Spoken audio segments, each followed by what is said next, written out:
로마서 7장 21절에서 25절 제가 봉독하겠습니다. 그러므로 내가 한 법을 깨달았노니 곧 선을 행하기 원하는 나에게 악이 함께 있는 것이로다. 내 속사람으로는 하나님의 법을 즐거워하되 내 지체 속에서 다른 한 법이 내 마음의 법과 싸워 내 지체 속에 있는 죄의 법으로 나를 사로잡는 것을 보는도다. 오라 나는 공고한 사람이로다. 이 사망의 몸에서 누가 나를 건져내랴. 우리 주 예수 그리스도로 말미암아 하나님께 감사하리로다. 그런즉 내 자신이 마음으로는 하나님의 법을 육신으로는 죄의 법을 섬기노라. 아멘. 기도하겠습니다. 거룩하고 존귀하신 주님 은혜와 사랑을 감사드립니다. 오늘도 공예배로 하나님께 영광 돌릴 수 있게 하시는 은혜 감사드립니다. 주님, 이 시간 주님의 말씀 듣는 시간입니다. 우리 안에 계신 성령께서 함께 하셔서 듣는 말씀 가운데 하나님의 음성을 듣는 시간 될 수 있도록 인도하여 주옵소서. 감사드리며 사랑이 많으신 예수님의 이름으로 기도드렸습니다. 아멘. 기독교를 비롯한 여러 종교들에 대해서 사람들이 기대하는 것은 비슷할 겁니다. 나보다 능력 있는 존재가 나의 소원을 들어준다거나 아니면은 종교를 통해 마음의 평안이나 위로를 주는 것, 그게 바로 종교라고 사람들이 그런 것을 종교라고 생각하고 종교들에게 이런 것을 기대를 할 것입니다. 그래서 텔레비전 같은 데 보면은 산속에 있는 절이나 수도원을 보면은 굉장히 마음이 좀 편안해지죠. 고요하고 그렇기 때문에. 그죠? 그래서 이런 것을 이제 종교라고 생각하기가 쉽습니다. 그래서 아마도 사람들이 템플 스테이를 하는 이유가 이런 환경 속에서 마음의 수양이라고 할까요? 이런 것을 하기 위해서라고 할 수 있죠. 그렇기 때문에 이 종교와 가장 어울리지 않는 단어 중에 하나가 바로 전투, 전쟁이라는 단어입니다. 그죠? 그래서 사람들은 종교 전쟁에 대해서 아주 부정적으로 봅니다. 그래서 종교를 좀 부정적으로 보는 사람들의 이유 중에 하나가 바로 종교 전쟁 때문이죠. 그래서 마음의 평안을 위해서 사람들에게 안정과 평안을 주기 위한 종교인데 왜 종교 때문에 전쟁까지 해야 되냐? 아니 어느 신을 믿든지 그냥 다 좋은 게 좋은 거 아니냐? 그냥 내가 저 신 믿어서 그냥 마음의 평안만 얻으면 되는 것 아니냐? 예, 당연히 종교 때문에 전쟁이 일어나서는 안 됩니다. 그죠? 어떤 이유에서든지 전쟁이 일어나는 건 비극입니다. 과거에 있었던 종교 전쟁들의 대부분은 종교 자체의 이유보다는 잘못된 믿음이나 아니면 사람들의 욕심이 원인이었던 겁니다. 그래서 어느 종교를 막론하고 그래서 종교인이라면 다른 종교에 대해서 그냥 함부로 저 사람은 사탄이다, 악마다, 죽일 놈 살릴 놈 이래서는 안 되는 겁니다. 아니 종교인이라면 좀 인격적으로 수양도 돼 있고 어느 신을 믿던 간에 좀 수양도 돼 있고 그래야 되잖아요. 근데 다른 사람에게 함부로 그렇게 욕하거나 그래선 안 되는 거죠. 이게 서로 다른 신을 인정하라는 것과는 다른 문제입니다. 정상적인 사고를 가진 종교라면은 다른 신을 믿는다는 이유로 그 사람을 상종도 못할 사람으로 생각하진 않습니다. 이게 유대인들의 잘못이 그거였고요. 요즘 이슬람이 잘못하는 것도 그겁니다. 일부 기독교가 잘못하는 것도 그거예요. 아니 스님들이 사탄이 아니잖아요. 그죠? 스님이라고 해서 우리랑 믿음이 다르다고 해서 그분들을 사탄이다 그렇게 말해서는 안 되는 겁니다. 물론 믿음이 다르지만 우리가 존중하고 그분들의 존중하고 그분 자체로도 하나님의 형상대로 지으심을 받은 사람들이기 때문에 우리가 그렇게 그러니까 인격적으로 그러니까 겸손하게 온유하게 그렇게 대할 수 있어야 되는 거죠. 사람들이 이렇게 생각하는 이유 중에 하나가 이제 하나님께서 가나안을 정복할 때 명령하신 헤렘 전쟁 때문일 겁니다. 이 헤렘 전쟁은 완전히 진멸하다라고 그렇게 번역이 돼 있죠. 그래서 가나안 7족속, 7개의 족속을 완전히 진멸하다라고 이제 하셨기 때문에 다른 신을 믿기 때문에 죽여도 된다. 이런 의미라고 생각할 수 있는데 아닙니다. 왜냐하면 그 성경에 보면은 하나님께서 그 이스라엘을 통해서 가나안 7족속의 죄를 심판하신 겁니다. 그들의 죄가 극에 달했기 때문에 이제 하나님께서 심판하심으로 그러니까 유대인을 통해서 그들을 심판하신 것입니다. 또 하나님의 백성들이 하나님을 닮아서 구별된 삶을 살도록 하시기 위해 그렇게 하신 거지. 다른 종교를 믿는다고 죽여도 된다. 그런 말씀을 하신 건 아닙니다. 그러니까 좀 뭔가 이게 전쟁, 영적 전쟁이니 전투니 이런 말만 나오면은 사람들이 굉장히 호전적이 돼요. 그래서 절에 들어가서 땅 밟기를 한다거나 무슨 어디 가서 당군 신상을 허물어야 된다. 이거는 잘못된 모습입니다. 정상적인 사고를 하는 신자라면은 인격적으로 접근해야 되는 겁니다.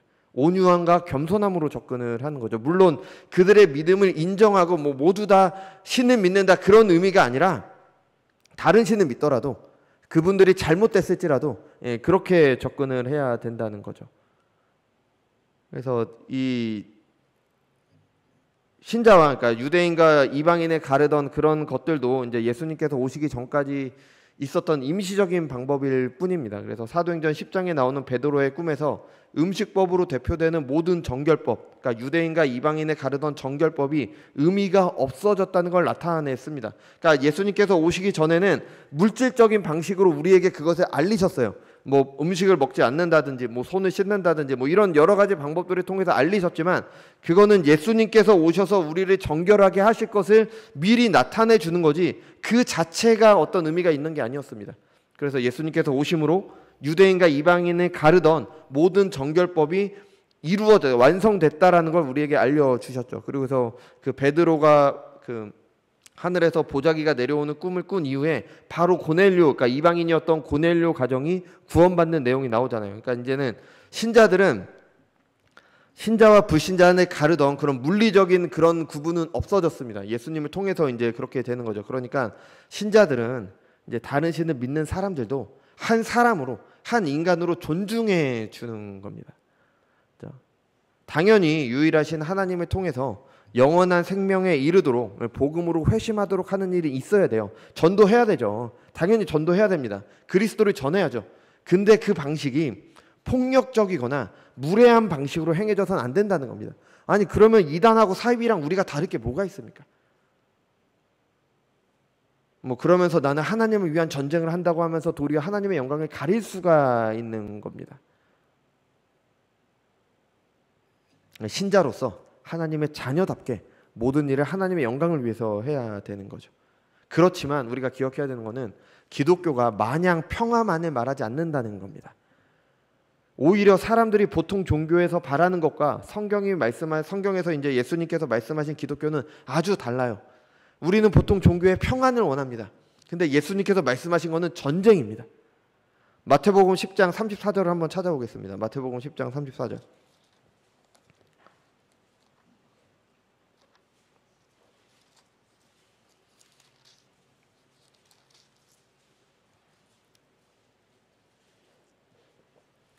마태복음 10장 34절입니다.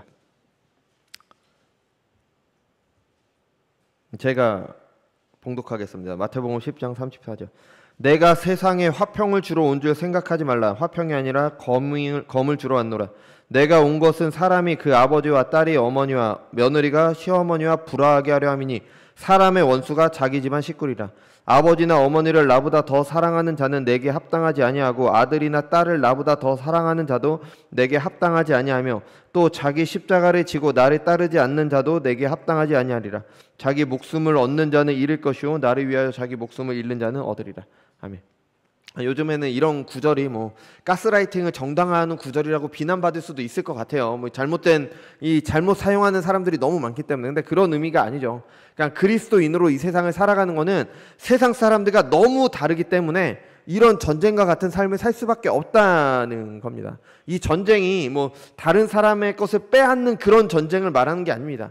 하나님을 사랑하기 때문에 다른 사람들이 사랑하면 안 된다라는 의미도 아닙니다.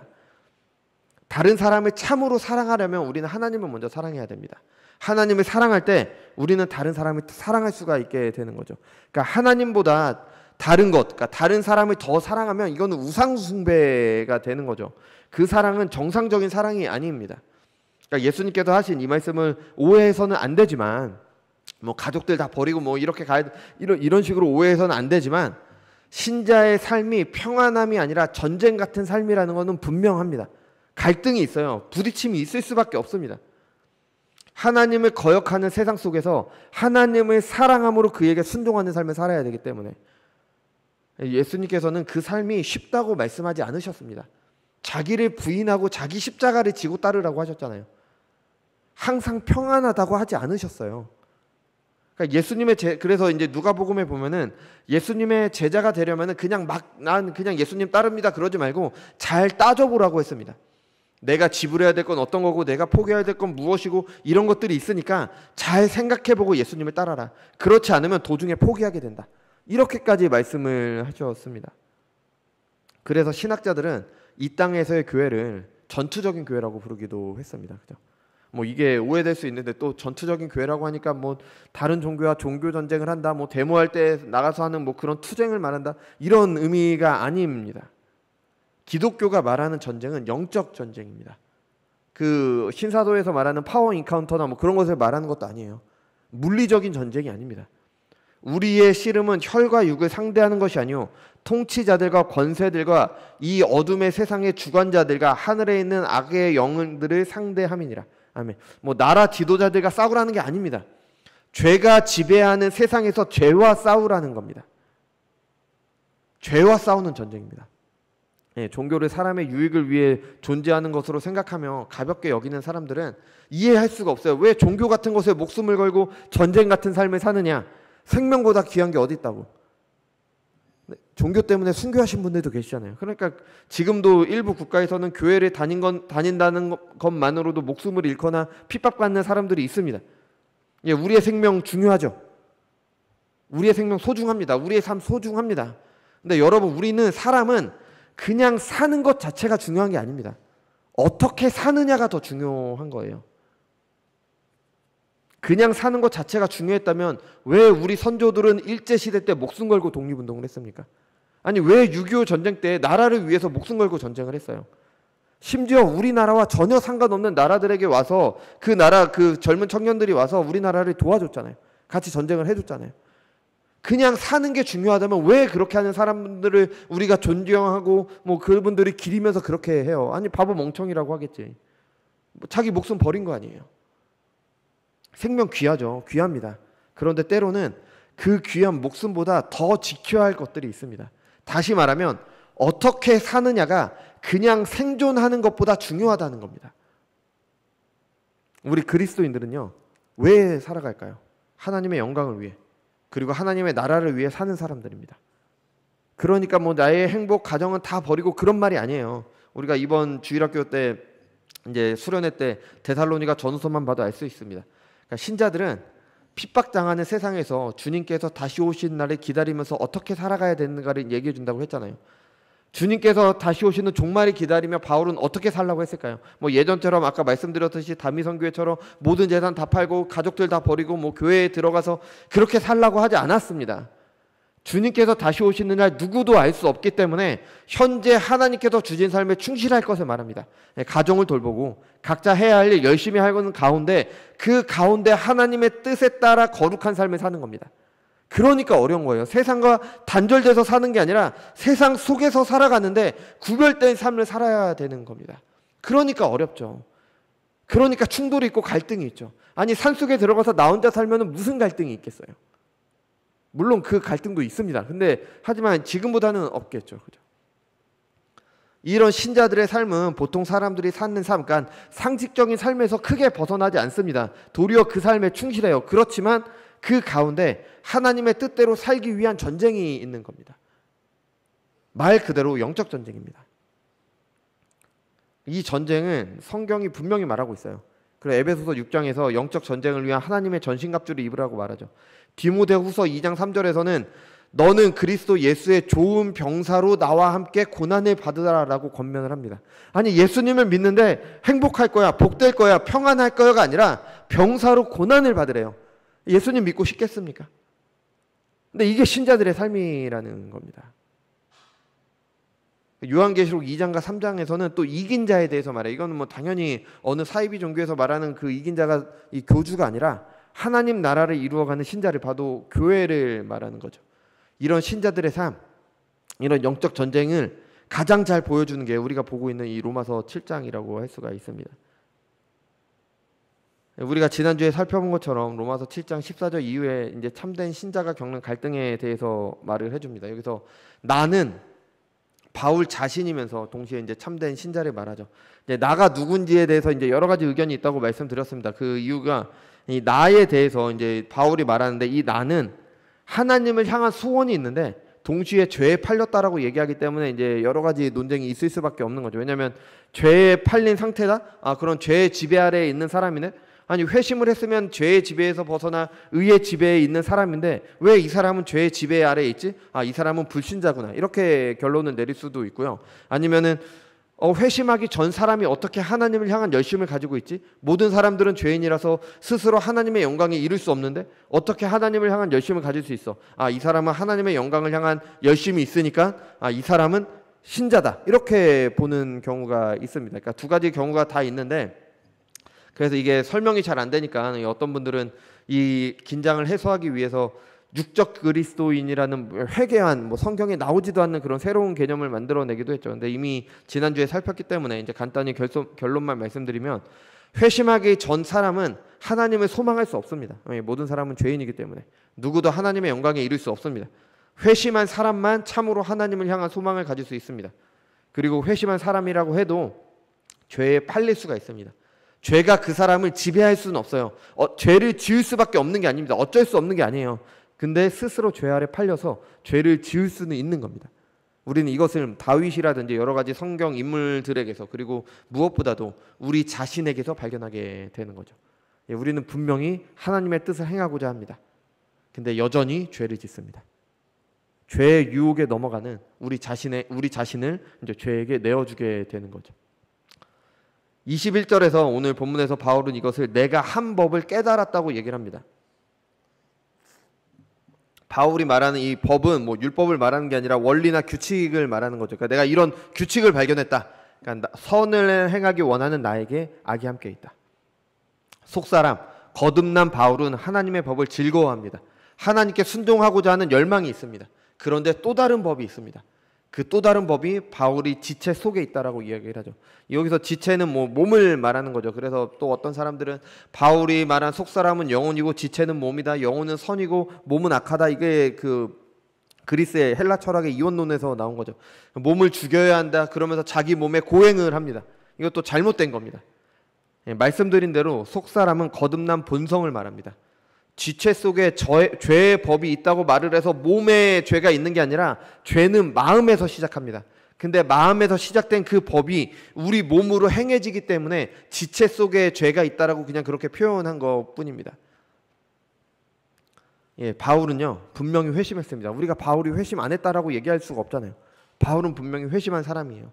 다메섹 도상에서 회심을 했습니다. 바울의 삶을 보세요. 하나님을 향한 열망이 있었던 삶입니다. 온 평생을 복음을 전하다가 고난받는 삶을 살았습니다. 그래서 그리스도의 고난으로 내 남은 삶을 채운다라고 얘기했던 그런 바울입니다.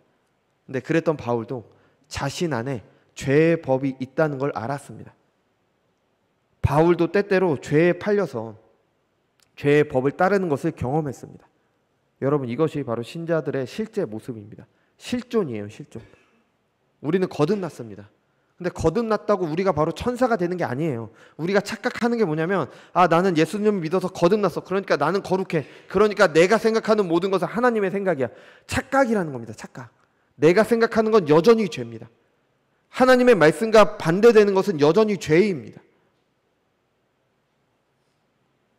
예수님을 믿습니다. 우리는 분명히 믿어요. 근데 그래서 하나님의 뜻대로 살고자 하는 열망이 있어요. 왜? 하나님의 뜻대로 순종하는 그 삶이 하나님 나라니까. 나는 하나님의 나라를 살고 싶으니까. 근데 되질 않습니다. 죄 아래 자꾸 나를 팔아요. 스스로 죄 밑으로 기어 들어갑니다. 여러분, 이게 우리의 실제 모습 아닙니까? 우리가 매일의 삶 가운데 경험하는 것 아니에요. 바울이 깨달은 한 법을 우리는 너무도 잘하고 있어요. 내가 실제로 경험하는 거기 때문에. 그런데 이전과 완전히 같지는 않아요. 분명한 변화는 있습니다. 예수님께서 세족식을 할 때 발만 이렇게 씻겨 주신다고 했잖아요. 그러니까 여러 가지 있지만 베드로가 이제 예수님께서 이제 발을 씻지 않으면 나와 상관없다고 하시니까 베드로가 그럼 발뿐만 아니라 내 손과 내 머리로 씻어 주세요 하니까 예수님께서 베드로에게 말씀하셨어요. 온몸을 씻은 사람은 다시 씻을 필요가 없다. 발만 씻으면 된다. 그러니까 죄 사함의 은혜를 입은 사람은 매일에 짓는 죄를 회개하고 그 죄를 이렇게 용서받으면 되지. 또다시 그렇게 회심할 필요가 없다라고 말씀을 하신 거죠. 베드로는 분명히 회심한 사람입니다. 죄사함의 은혜를 입었어요. 예수님께서 돌아가시기 전에 죄사함의 은혜를 입었습니다. 그런데 그런 베드로가 예수님을 3번이나 부인합니다. 분명히 죄를 짓잖아요. 그런데도 분명히 베드로는 다릅니다. 왜냐하면 온몸이 씻었기 때문에, 죄사함의 은혜를 입었기 때문에. 무엇이 다르냐? 바울이 깨달은 이 한 법은 선을 행하고자 하는데 악을 행하는 이 법은요, 신자들만 깨달을 수 있는 겁니다. 왜냐? 불신자들, 거듭나지 않은 사람들은 선을 행하려는 마음 자체가 없기 때문에, 그래서 악이 보이지 않는 겁니다. 그러니까 죄가 잘못됐다는 걸 모르기 때문에 바울을 깨달은 한 법을 깨달을 수가 없는 겁니다. 이게 신자들이 불신자들과 다른 거예요. 내 안에서 하나님의 법과 죄의 법의 갈등을 느낄 수가 없어요, 불신자들은. 왜냐? 나는 그냥 죄의 법을 행하니까. 죄의 법을 그냥 행하면 되니까. 근데 신자들은 하나님의 법을 행하고자 하는데 안 되는 게 있는 거예요. 그러니까 갈등을 느끼게 되는 겁니다. 그리고 이 갈등이 바로 이 신자들이 자신들 안에서 하는 영적 전쟁인 겁니다. 내 안에서 끊임없이 일어나는 전쟁이에요. 우리가 하는 영적 전쟁은 1차적으로 다른 사람 이게 아니라 내 안에서 일어납니다. 하나님의 법을 행하고자 하는데 죄의 법을 따르려고 합니다. 이 갈등이 내 안에 계속 있습니다. 계속 전쟁을 해요. 이 전쟁을 누구만 할 수 있다고요? 신자들만 하는 겁니다. 신자들. 그러니까 불신자들과 신자들이 결정적으로 다른 겁니다. 이 갈등은 신자들을 아주 괴롭게 합니다. 우리가 24절에서 읽어봤듯이 오라 나는 공고한 사람이로다. 이 사망의 몸에서 누가 나를 건져내랴. 바울이 이렇게 고통스러워할 정도입니다. 자신 안에서 일어나는 이런 갈등, 전쟁이라고 부를 수 있는 이런 갈등 때문에 괴로워하며 탄식합니다. 왜? 신자이기 때문에. 다시 한번 말씀드리지만 하나님을 사랑하지 않는 사람들은 이런 탄식 자체가 없습니다. 그래서 거듭나지 않았으면서 거듭난 척하는 사람들, 교회 안에 있는 이 위선자들은 다른 사람들을 정죄만 합니다. 무엇이 죄인지는 머리로는 알아요. 근데 그 죄 때문에 싸워본 경험이 없습니다. 그 죄 때문에 괴로워한 경험이 없어요. 하나님을 사랑해서 내가 그 법을 행하려고 하는데 안 되는 그걸 경험한 적이 없습니다. 그러니까 다른 사람이 잘못된 것을 이해할 수가 없는 겁니다. 내 죄는 보지 못하면서 다른 사람의 죄는 그렇게 잘 보입니다. 그러니까 정죄만 하게 되는 겁니다. 그래서 예수님께서 그 사람들이 음행한 여인을 돌로 치라고 할 때 너희 중에 죄 없는 자가 와서 돌로 쳐라라고 말씀하셨잖아요. 그러니까 이런 위선자들을 책망하신 겁니다. 나도 죄인이니까 죄를 눈 감아주고 넘어가라는 의미가 아닙니다. 자신의 죄를 보지 못한 채 다른 사람의 정죄만 하는 위선자들에 대한 거죠. 근데 하나님을 사랑하는 사람은 아닙니다. 내 죄가 얼마나 큰지, 내가 죄 짓는 문제가 얼마나 급한지, 아니 다른 사람의 죄는 볼 틈도 없어요. 당장 내 안에서 그 갈등 때문에 그렇게나 괴롭기 때문에. 그런데 여러분, 이런 갈등이 있다는 것 자체가, 이런 괴로움이 있다는 것 자체가 바로 은혜인 겁니다. 말씀드린 대로 이런 갈등이 없다는 것은 거듭나지 않았다는 겁니다. 하나님을 향한 소망이 없다는 거예요. 제가 늘 말씀드리지만 우리의 모든 생각은 하나님을 거역하는 것이 더 자연스럽습니다. 지난주에 말씀드린 존 오웬이라는 그 청교도 목사님의 말처럼 물살을 거슬러 올라가는 물고기가 물살이 세다는 걸 알죠. 그냥 물을 타고 떠내려가는 물고기는 물살이 어떤지 알지 못합니다. 그래서 어느 분께서는 물에 둥둥 떠다니는 죽은 물고기는 물살이 어떤지 알지 못한다라고까지 하셨습니다. 왜 갈등이 없습니까? 하나님을 거역하는 시대 풍조를 따라가기 때문에. 그거 그냥 따라가니까 뭐 거슬릴 게 없죠. 갈등이 없죠. 그냥 죄의 법을 따라가면 되니까. 갈등이 없는 이유는 완전히 거룩하게 돼서 내 마음과 하나님의 뜻이 일치하는 것이 아닙니다. 하나님의 뜻을 행하려는 마음이 없기 때문입니다. 어떻게 그렇게 확신하냐? 아니 그 사도 요한이 얘기를 했잖아요. 우리가 죄 없다고 하면 나는 거짓말쟁이다. 하나님을 거짓말쟁이로 만드는 것이다. 모든 신자들도 여전히 죄를 짓습니다. 근데 갈등이 없다? 갈등을 하지 않는 거예요. 왜냐하면 나는 죄를 짓는 게 너무 좋으니까. 그냥 내가 그거 따라가면 되는 거니까. 그러니까 갈등이 없게 되는 거죠. 그래서 이런 갈등이 있다는 것은 구원의 은혜를 입었다는 겁니다. 그래서 바울은 고린도 교회 성도들에게 이렇게 편지했죠. 내가 지금 기뻐함은 너희로 근심하게 한 까닭이 아니요 도리어 너희가 근심함으로 회개함에 이른 까닭이라. 너희가 하나님의 뜻대로 근심하게 된 것은 우리에게서 아무 해도 받지 않게 하려 함이라. 하나님의 뜻대로 하는 근심은 후회할 것이 없는 구원에 이르게 하는 회개를 이루는 것이요 세상 근심은 사망을 이루는 것이니라. 예, 신자들은 갈등합니다. 하나님을 사랑하는 사람들이 갈등합니다. 영적 전쟁을 합니다. 그런데 그 전쟁하는 삶이 바로 은혜이며 축복인 겁니다. 이런 신자들이 이제 다른 사람을 이해하게 되는 겁니다. 다른 사람이 죄를 짓는 모습을 보면서 이제 이해하고 품습니다. 무엇보다도 뜨겁게 서로 사랑할지니 사랑은 허다한 죄를 덮느니라. 뭐 죄를 그냥 덮어줘라, 눈 감아줘라, 정당해줘라, 그게 아니라 죄는 죄이지만 그 죄 지은 그 사람을 정죄하는 것이 아니라 품어줄 수 있는 겁니다. 왜 그렇게 할 수 있습니까? 내가 죄와 싸워봤기 때문에, 내가 죄한테 져봤기 때문에, 저 사람의 그 절박함을 내가 너무 잘 알기 때문에 이해하고 품어줄 수 있게 되는 거죠. 그래서 신자들은 죄는 죄라고 말하면서도 그 죄를 짓는 사람들에게 온유하고 겸손함으로 대할 수가 있는 거죠. 신자들은 이런 영적 전쟁을 평생 하는 사람들입니다. 그래서 요한계시록을 보면은 예수님께서 교회들에게 하는 말이 있죠. 끝까지 견디라. 끝까지 인내해라. 끝까지 견디는 자에게는 하나님의 나라가 유업으로 약속되어 있습니다.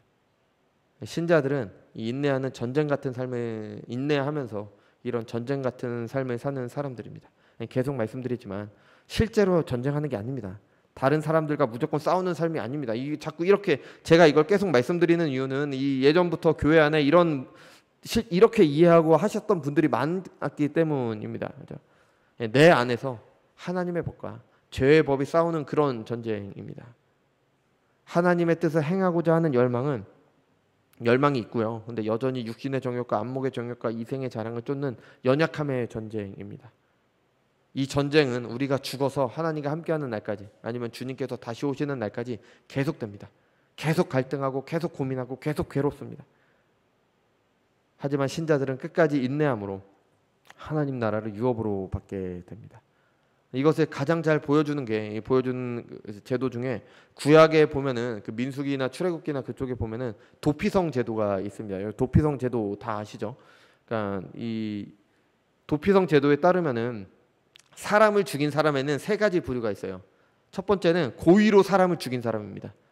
이 사람들은 뭐 다른 게 없습니다. 그냥 그 율법에 따라서 그의 목숨으로 값을 치러야 되는 거죠. 근데 고의가 아니라 이제 실수로 사람을 죽이는 경우가 있죠. 그래서 우리가 보는 성경에서는 부지 중에 살인한 자라고 그렇게 번역이 돼 있습니다. 그죠? 고의가 아니라 실수로 죽인 사람이죠. 그러니까 지금으로 말하면 과실치사가 이게 이 중에 하나라고 이제 그렇게 볼 수가 있죠. 너희를 위하여 성읍을 도피성으로 정하여 부지 중에 살인한 자가 그리로 피하게 하라. 이는 너희가 복수할 자에게서 도피하는 성으로 삼아 살인자가 회중 앞에서 서서 판결을 받기까지 죽지 않게 하기 위함이라. 그러니까 복수할 자라는 것은 뭐 살인한 사람을 위해, 그러니까 살해당한 사람을 위해 개인적으로 가서 죽이는 그런 사람이 아니라, 그러니까 형법에 따라서 그 율법에 따라서 죽일 권리가 있는 사람을 말하는 거죠. 그죠?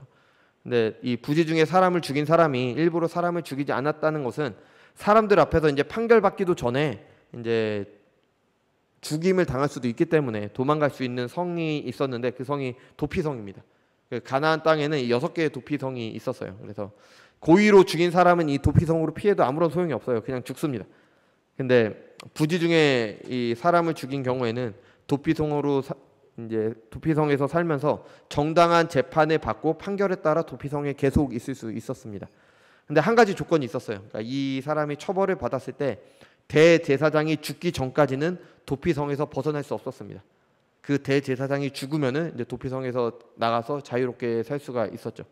근데 만약에 대제사장이 죽지 않았는데 도피성에 나갔다가 복수자가 그 사람을 죽이더라도 그 복수자는 무죄합니다. 그래서 율법에 따라 죽인 거다 그렇게 얘기합니다. 그래서 이 도피성은 사실 그 감옥입니다. 감옥. 그러니까 그 사람이 평생 거기서 갇혀 지내야 되는 감옥이죠. 그래서 가족이 보고 싶기도 하고 원래의 삶이 그립기도 하지만 대제사장이 죽기 전까지는 나갈 수가 없었습니다. 그 전에 나가면은 이제 죽임을 당하게 되는 거죠. 그래서 어떤 경우에는 대제사장이 젊다면 자신이 먼저 죽을 때까지 거기서 도피성에서 한 평생을 살아야 되는 거죠. 이제 그러면 이제 죽을 때까지 인내함으로 이제 죄를 용서받게 되는 겁니다. 여러분, 이 세 부류의 사람들, 고의로 살해한 사람들, 도피성에 피했지만 인내하지 못한 사람들, 도피성에 피해서 끝까지 인내한 이 세 부류의 사람들이 무엇을 말하는지 감이 오십니까? 고의로 사람을 죽이는 사람들은 고의로 하나님을 거역하는 사람들입니다. 뭐 이 사람들은 도피성이 아무런 의미가 없는 것처럼 하나님을 사랑함으로 하나님을 향한 열망이 없는 사람들이 받을 것은 심판밖에 없습니다. 뭐 다른 게 없어요. 죄사함의 은혜가 없습니다. 뭐 나는 예수님을 믿지도 않는데 나는 죄사함의 은혜를 받고 싶지도 않은데 막 이렇게 뭐 그런 경우가 없잖아요. 그죠? 그러니까 이 사람들에게 뭐 다른 거 없습니다. 이런 사람들은 흐르는 죄의 강에 자신을 맡겼기 때문에 아무런 거리낌이 없습니다. 갈등이 전혀 없습니다. 하나님의 말씀을 들어도 마찬가지입니다. 전혀 감흥이 없습니다. 씨 뿌리는 자 비유에서 나오는 길가와 같은 마음이 바로 이런 사람들이죠. 하나님의 말씀이 들어가지 않아요.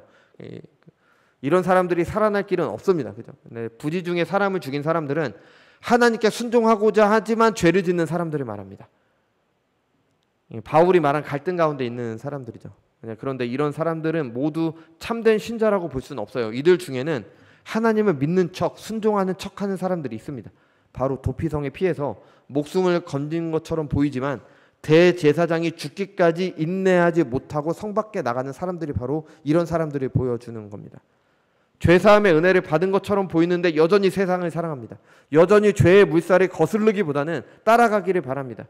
연약함 때문에 지는 게 아니라 거스르려는 노력을 하지 않습니다. 그냥 지는 자신을 정당화하면서 죄를 즐거워하는 자신의 모습을 변명하는 것뿐이죠. 하나님의 말씀이 들어간 것 같은데 인내함으로 열매 맺지는 못합니다. 인내함이 없습니다. 내 안에서 죄와 싸우는 때 인내하지 않아요. 그냥 죄를 따라갑니다. 좀 힘들면 포기하죠. 어쩔 수 없었어. 죄가 너무 강해. 나는 세상에서 살기 위해 어쩔 수 없어. 이건 어쩔 수 없는 일이야. 이런 걸로 정당화합니다. 세상이 이렇기 때문에 이런 걱정거리가 있고 이런 염려가 있어서 이런 필요가 있기 때문에 하지 못한다. 여러분, 이게 씨 뿌리는 비유에서 나오는 돌밭과 가시덤불과 같은 마음이었습니다. 열매 맺지 못합니다. 둘 모두 뿌리는 내려요. 근데 자라질 못해요. 그리스도인으로 사는 것 때문에 고난을 당할 때, 핍박이 있을 때, 내가 손해를 볼 때 포기합니다. 세상 염려와 걱정 때문에 포기합니다. 이렇게 포기하는 사람들은 참된 신자라고 볼 수가 없습니다. 하나님을 믿는 척했던 것뿐이죠. 마지막으로 도피성에서 대제사장인 죽을 때까지 인내하며 생명이 보존되는 사람들이 있습니다. 이 사람들이 참된 신자들입니다. 하나님을 사랑합니다. 하지만 죄를 짓습니다. 그렇지만 죄와 싸우는 전쟁을 계속합니다. 도피성에 들어가서 인내함으로 끝까지 싸웁니다. 대제사장이 죽기까지 기다리는 그 사람처럼 끝까지 인내함으로 영원한 생명을 유업으로 받게 됩니다. 그 기다리는 과정이 쉬워서 기다리는 게 아닙니다. 여러분, 어렵습니다. 괴롭습니다. 예수님께서 다 해주시겠지. 예, 다 해주셨습니다. 그런데도 여전히 내 안에서 그 죄와 싸우는 그 과정은 힘들고 괴롭습니다. 그런데 끝까지 인내합니다. 물론 그 인내할 수 있는 이유도 하나님께서 우리에게 주시는 견인의 은혜죠. 굳게 인내하도록 하시는 은혜를 입었기 때문에 인내하는 겁니다. 하지만 내가 실제로 그 괴로움과 그 고통을 견디는 과정이 있습니다. 내 안에 갈등이 있어요. 그 갈등 가운데서 내가 나의 것을 포기하고 하나님의 것을 선택하는 그 과정도 괴롭습니다. 힘들어요. 아니, 누가 나의 것 포기하는데 어렵지 않겠어요. 당연히 힘들죠. 하지만 이렇게 인내함으로 끝까지 갑니다. 끝까지 영적 전쟁을 하는 사람들. 그래서 하나님 나라를 유업으로 받게 되는 겁니다. 여러분, 우리도 늘 바울과 같이 탄식을 합니다. 하나님을 사랑하기 때문에, 하나님의 뜻대로 살기 때문입니다. 그래서 어떻게 해서든 해보려고 몸부림을 칩니다. 이런 몸부림이 없다면 그건 아예 믿지 않는 겁니다. 아예 갈등하지 않는 거예요. 이런 몸부림이 있어야 됩니다. 그래서 바울과 같은 탄식을 합니다. 하지만 참된 신자들은 포기하지 않습니다. 하나님을 사랑하기 때문에 포기가 안 됩니다. 안 되는데, 계속 안 되는데 그래도 포기를 하지 않습니다. 하나님을 사랑하기 때문에. 그러니까 더 탄식하게 되죠. 안 되는 거 아니까 더 탄식합니다. 오라, 나는 공고한 사람이로다. 이 사망의 몸에서 누가 나를 건져내랴. 이러니까 이런 절박한 탄식까지 하게 되는 겁니다. 여러분, 우리에게 이런 탄식이 있습니까? 이런 절박함에서 나오는 탄식이 있습니까? 이 탄식이 없다면 이거 문제가 있는 거 아닐까요? 제가 늘 말씀드리지만 저는 다 잘해서 이런 설교를 하는 게 아닙니다. 저도 못합니다. 항상 설교를 준비할 때 저의 첫 번째 대상은 바로 저입니다. 저에게 하는 말이에요. 저도 이런 탄식 매일 합니다. 아주 절박하게 한다고 뭐 자신 있게 한다고 말씀드릴 수는 없겠지만, 그럼에도 저는 여러분에게 하나님의 말씀을 전하기 때문에 말씀드리는 겁니다. 여러분, 우리는 이런 절박한 탄식이 있습니까? 하나님의 뜻을 행하고자 하는데 하지 못해서 그것이 너무 안타깝기 때문에 나오는 탄식이 있습니까? 우리가 탄식하는, 물론 우리도 어려운 일이 있고 힘든 일이 있기 때문에 탄식하잖아요. 그죠? 근데 그 탄식의 대상이 무엇이에요? 하나님의 뜻을 행하지 못하는 그것 때문에 탄식합니까? 아니면 세상 것을 얻지 못하기 때문에 탄식을 합니까? 내가 이거 세상에서 이거 갖고 싶은데 이거 못 얻으니까 그것 때문에 탄식은 많이 하잖아요. 근데 하나님의 뜻을 행하지 못하기 때문에 그 나오는 탄식이 우리에게 있냐고요. 우리는 무엇 때문에 가장 아파하고 가장 슬퍼하고 가장 괴로워하고 있습니까? 하나님의 법을 행하지 못하는 것입니까? 아니면 다른 것입니까? 이어지는 25절을 보십시오. 바울이 가장 절박한 탄식을 할 때 무엇을 하고 있습니까? 우리 주 예수 그리스도로 말미암아 하나님께 감사리로다. 감사를 하고 있습니다. 감사를. 오라 나는 공고한 사람이로다. 이 사망의 몸에서 누가 나를 건져내랴. 예수님이 건져내시는 겁니다. 하나님을 사랑하기 때문에 마음과 뜻과 힘과 목숨을 다해 하나님을 사랑하고자 하지만 되지 않는 사람들은 깊은 탄식을 하게 됩니다. 내 자신의 연약함과 여전히 죄를 짓는 자신에게 절망합니다. 근데 바로 그때 감사를 하게 됩니다. 이런 죄인을 구원하신 그리스도의 은혜를 확인하기 때문에, 이런 죄인을 구원하시는 하나님을 발견하기 때문에 감사하게 되는 겁니다. 반대로 말하면 이렇습니다. 우리는 왜 우리를 구원하신 은혜에 감사하지 않습니까? 나의 죄에 대한 깊은 탄식이 없기 때문입니다. 왜 죄에 대한 깊은 탄식이 없습니까? 하나님께 순종하려는 마음이 없기 때문입니다. 왜 이런 갈등이 없습니까? 하나님을 사랑함으로 하나님께 순종하려는 마음이 없기 때문입니다. 여러분, 우리가 혹시 이런 상태에 있지 않습니까? 내 안에 하나님을 사랑함으로 하나님께 순종하려는 마음이 없기 때문에 내 안에 아무런 갈등이 없고 평안합니다. 근데 그 평안은 가짜 평안, 거짓 평안이죠. 평안하니까 탄식이 없습니다. 탄식이 없으니까 그 나를 구원하신 그 은혜에 감사할 줄 모릅니다. 여러분, 우리가 이런 상태 아닙니까? 이런 상태에 있다는 것은 영적 전쟁을 하지 않는다는 겁니다. 전쟁이 없다고 편한 게 아닙니다. 이게 평화가 아니에요. 항복했기 때문에 전쟁이 없는 겁니다. 저항을 포기했기 때문에 시끄럽지 않은 거예요. 하나님을 향한 열망이 있는 신자들은 그렇게 하지 못합니다. 신자의 삶은 그래서 전쟁입니다. 빌립보서에서 바울은 이렇게 말합니다. 내가 이미 얻었다 함도 아니요 온전히 이루었다 함도 아니라 오직 내가 그리스도 예수께 잡힌 바 된 그것을 잡으려고 달려가노라. 형제들아, 나는 아직 내가 잡은 줄로 여기지 아니하고 오직 한 일, 즉 뒤에 있는 것은 잊어버리고 앞에 있는 것을 잡으려고 표대를 향하여 그리스도 예수 안에서 하나님이 위에서 부르신 부름의 상을 위하여 달려가노라. 이게 우리가 찬양으로도 자주 부르는 성경 구절이죠. 신자들은, 그리스도인들은 게으르지가 않습니다. 게으를 수가 없습니다. 하나님을 향한 열망이 있기 때문에, 하나님의 법을 행하고자 하는 열망이 있기 때문에. 아니, 처음에 남녀가 사랑에 빠지면 서로를 위해서 헌신하기 위해 얼마나 부지런해요. 하나님을 사랑하는 신자들이 바로 그렇습니다. 하나님의 법을 행하는데 부지런합니다. 아니, 바울 정도면은 구원받았다, 하나님의 법을 행했다 할 만하잖아요. 근데 그렇게 생각하지 않아요. 한 일은 잊어버립니다. 하나님을 사랑하기 때문에 더하지 못한 것을 향해 갑니다. 이것이 마음과 뜻과 힘과 목숨을 다해 하나님을 사랑하는 겁니다. 하나님을 사랑하기 때문에, 하나님의 사랑으로 살기 때문에 마지막 순간까지 영적 전쟁을 하는 겁니다. 끝까지 인내하는 거죠. 여러분, 그렇다고 그 삶이 불행한 게 아닙니다. 그 좋은 하나님 나라를 살아가는 게 바로 이 영적 전쟁을 하는 삶이기 때문입니다. 우리에게 이런 은혜가 허락되길 바랍니다. 죽은 물고기처럼 죄를 따라 둥둥 떠다니는 것을 평온한 것으로 착각해서는 안 됩니다. 여러분, 우리는 그냥 생존하기 위해서 살아가는 사람들이 아니잖아요. 우리는 하나님의 영광을 위해서 살아가는 사람들이잖아요. 죄의 물살을 거슬러 가야 됩니다. 당연히 괴롭고 힘들고 고됩니다. 당연히 어려워요. 그게 당연한 겁니다. 하지만 그리스도께서 곤고한 우리를 구원하십니다. 그리고 그 가운데 하나님 나라를 맛보게 됩니다. 여러분, 이 삶을 실제로 경험하시고 살아가시는 그런 은혜가 우리에게 허락되길 바랍니다. 기도하겠습니다.